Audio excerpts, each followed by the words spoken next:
Masih bersama saya Cutrita Kemala dalam Kompas News Aceh. Saudara, seekor orang utan diserahkan Wakil Ketua DPRK Aceh Barat kepada petugas Yayasan Orang Utan Sumatera Lestari Orang Utan Information Center atau YOSLOIC dan BKSDA Aceh. Orang utan yang telah dipelihara sejak setahun lalu tersebut rencananya akan dilepas liarkan ke habitatnya.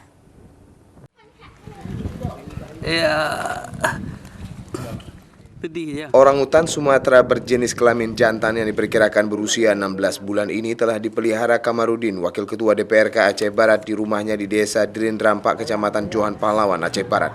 Orang utan dengan nama Brand ini dipelihara Kamarudin sejak bayi. Selama ini Kamarudin mengaku merawat dan membesarkan orang utan Sumatera tersebut layaknya seperti anak sendiri dengan menyediakan kamar khusus di lantai 2 rumahnya. Selama ini Brand dikenal diperlakukan dengan baik dan penurut. Bahkan Brand menjadi teman bermain saat mengisi waktu senggang. Kamarudin menangis saat menyerahkan orang utan tersebut kepada BKSDA Aceh Kamis sore.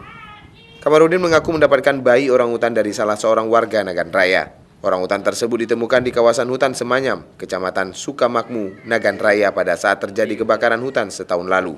Ya, kebetulan karena ini diserahkan langsung sama Bapak Guru tadi kan, ya, kita jadi dapat informasi dari KSDA Aceh Barat, biasanya Pak Guru mau menyerahkan orang utan, jadi kita ambil orang utannya.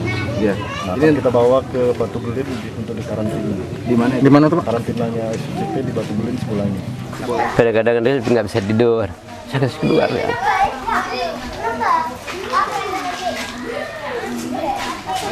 Tapi ikhlas Pak ya?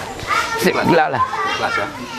Segala perlengkapan Brand seperti susu, pisang, nasi, ranjang tidur, dan pakaian orang utan peliharaannya itu turut diserahkan kepada petugas Yayasan YOSLOIC dan BKSDA Aceh.